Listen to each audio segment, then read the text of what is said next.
You know what? My daughter and I have been planning a trip to Hawaii, and I was wondering if he'd like to come along, said Brooklyn, my mother-in-law. That sounds amazing. The three of us will have such a great time together, I replied excitedly. Later, my mother-in-law and daughter-in-law casually chatted about their vacation plans. My frustration boiled over. Are you kidding me? I thought. A trip to Hawaii? If they have the money for that, they should be focusing on paying off their debt first. I'm Brooklyn, a 28-year-old office worker. I married my husband, Clifford, 3 years ago. Life with him has been wonderful. He's thoughtful and kind. The years passed quickly, filled with happiness. Brooklyn, welcome home.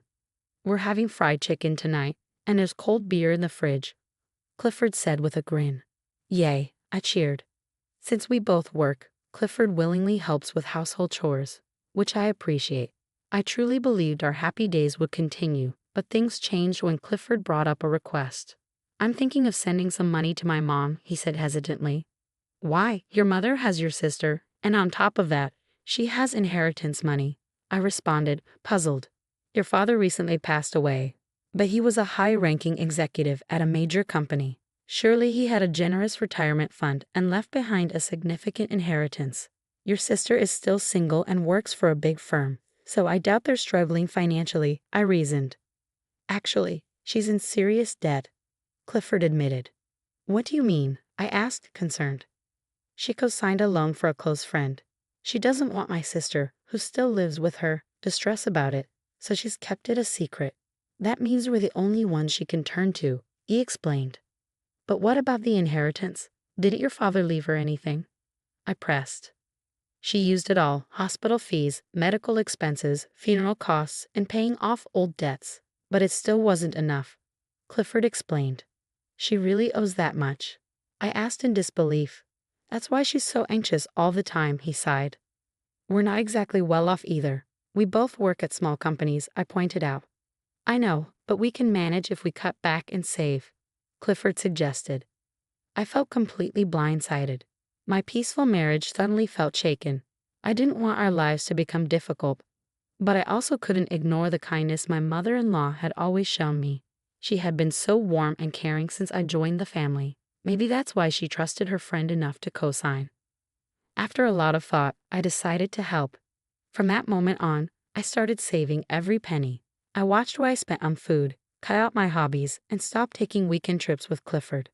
I no longer went out with friends or attended social gatherings. I used to love going for drinks, but now I avoided those events altogether. My colleagues noticed and asked what was wrong, but I couldn't admit it was due to family debt. Instead, I told them I had a liver condition and had to stop drinking. We were supposed to send her $2,000 a month, $1,000 from Clifford, and $1,000 from me. On top of rent, bills, and other expenses, it was a huge burden. The pressure kept growing. Then one day, I had a heated argument with Clifford. I'm home, he called out as he walked in. Huh? Welcome back, I replied. Wait a second. Did you go to the hairdresser? He asked. Yeah, it had been a while, I admitted. What? Seriously? I told you to save. Nobody cares about your hair. You're married. Stop trying to look attractive in some weird way, he snapped. Excuse me? Grooming is part of social etiquette, and I'm not trying to look attractive for anyone. Don't talk as if I'm no longer seen as a woman, I retorted angrily. Oh, so even though you're married, you still want to be seen as desirable? Are you cheating on me? Clifford accused. What? That's insane. Don't make ridiculous accusations, I shouted. This seems suspicious. I bet you're making more money than you claim and secretly spending it on other guys, he continued. That's a horrible thing to say. I've been working so hard to save. I cried, deeply hurt. I pulled out my pay stub from the drawer and shoved it in front of him. Look, I took money from my paycheck to send to your mom and still managed to afford a haircut. I don't deserve these accusations when you don't even understand the situation, I exclaimed. Oh, I see. I'm sorry, Clifford muttered, guilt washing over him. Even though he apologized, the fight shook me. We had never argued before, and I suddenly realized how fragile our marriage was. One major disagreement, and we could have fallen apart. The root of the problem was clear: the financial strain from supporting his mom. So I made a decision. I would talk to my mother-in-law directly and ask to lower the amount we sent her. I knew Clifford would never agree if I told him in advance. He'd insist we had to keep helping. That's why I had to do this alone. If things went wrong, my mother-in-law might resent me, and Clifford might feel betrayed. But if I wanted to protect our marriage, I had no choice. If she understood, then eventually Clifford would too. I called ahead and arranged to visit her after work. "Brooklyn, it's been a while." "Come in," she greeted warmly. "Sorry to drop by unannounced," I said as I stepped inside. "Brooklyn, how have you been?" my mother-in-law asked. "It's been a while, Gabriella," I replied. "I'm doing okay. I knew you were coming, so I went to the department store and bought a cake," she said cheerfully. "What?" I blurted out, surprised. "I'll make some tea. Let's enjoy it together," she continued, completely unaware of the reason for my visit. I couldn't believe my eyes. "You're the one receiving money from us, yet you went and bought a fancy cake from a department store. We rarely even treat ourselves like this." Oblivious to my inner turmoil, Gabriella cheerfully brewed tea, clearly in a great mood. Watching her act so carefree only fueled my frustration. Then, as if things weren't bad enough, she casually placed the cake in front of me and said something unbelievable. "My daughter and I have been planning a trip to Hawaii. Oh, Brooklyn, would you like to come with us?" I was completely caught off guard. "That sounds wonderful. Just the three of us having a fun trip together." "Clifford can stay back and house sit," I replied, doing my best to keep my composure. My sister-in-law chimed in. "Yeah, no worries. He's not a fan of hot weather anyway." As their conversation drifted back to their vacation plans, my irritation reached its peak. "You've got to be kidding me, Gabriella. A trip to Hawaii?" I blurted out. She finally noticed my tense expression. "What's the matter?" "What do you think Clifford and I go through every single day?" I demanded, unable to hold back my frustration. "Go through? What are you talking about?" Gabriella asked, looking genuinely confused. "If you have the money to take a vacation, then shouldn't you be using it to pay off your debt first?" I shot back. "What debt?" my sister-in-law asked, looking just as puzzled. "I struggle every single day just to send you money." My voice trembled with emotion. Gabriella looked stunned. "You sent me money?" "Yes. The other day, I finally went to the hairdresser for the first time in months, using what little I had left, and Clifford, and I got into a huge fight over it," I admitted, tears welling in my eyes. She and my sister-in-law exchanged confused glances. "I honestly have no idea what you're talking about," my sister-in-law said slowly. "What do you mean?" Gabriella asked, her confusion deepening. "Clifford told me that you were in serious debt and needed help, so we've been sending you $2,000 a month, $1,000 from each of us," I revealed. Gabriella's expression darkened and she suddenly raised her voice. "What? I never heard anything about that." I felt my stomach drop. "Do what?" "I mean, I don't have any debt," she exclaimed. "If I did, there's no way I even think about going on vacation." I froze, the realization dawning on me. Something was terribly wrong. Both Gabriella and my sister-in-law seemed to piece it together at the same time. Their expressions turned ice cold. "What the hell is he up to?" Gabriella muttered, anger brewing in her voice. I instinctively reached for my phone to call Clifford, but my sister-in-law stopped me.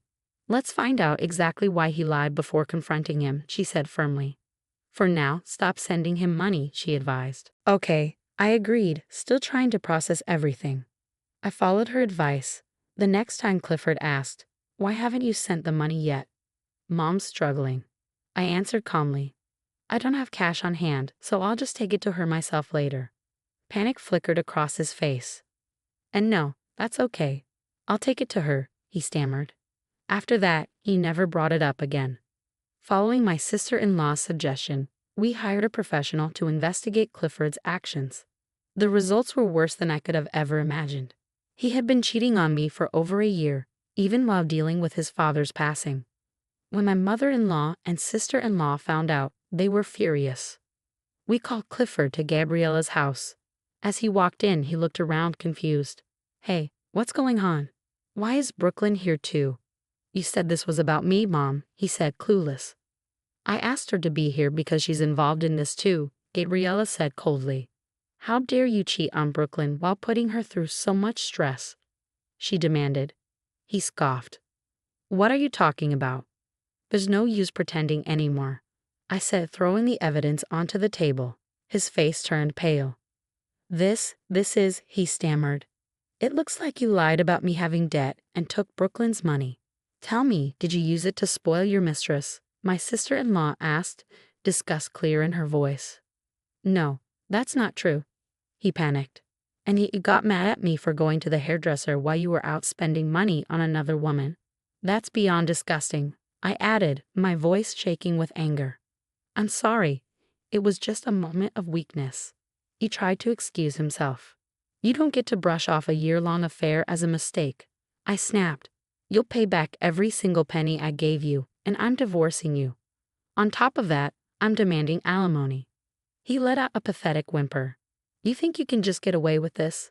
You're no longer my son, Gabriella declared, her voice cold as ice. We're cutting you off completely. Never show your face here again. Overcome with fear, Clifford bolted from the house. After that, my sister-in-law introduced me to an excellent lawyer. The divorce was finalized smoothly. Not only did I receive a significant amount in alimony, but Clifford and his mistress were also ordered to compensate me for the financial losses I suffered. Clifford ended up completely broke. Word of his affair spread at work, leading to a demotion and a pay cut. Unsurprisingly, his mistress dumped him the moment he ran out of money. Serves him right. As for me, getting my money back lifted a huge burden. With my savings habit already in place, I've been able to set aside a substantial amount each month. I still stay in touch with my mother-in-law and sister-in-law, and we're planning a real trip to Hawaii. This time, one I can actually enjoy. Looking back, Clifford was truly a pathetic excuse for a husband. Lying, cheating, and stealing from his own family. He deserved even worse. Honestly, with such an amazing mother and sister, how did he turn out so rotten? Anyway, I'm just relieved to have reclaimed what was mine. I hope you have a fantastic time on your Hawaii trip. Thank you for watching, and if you enjoyed this, please subscribe to our channel. See you next time.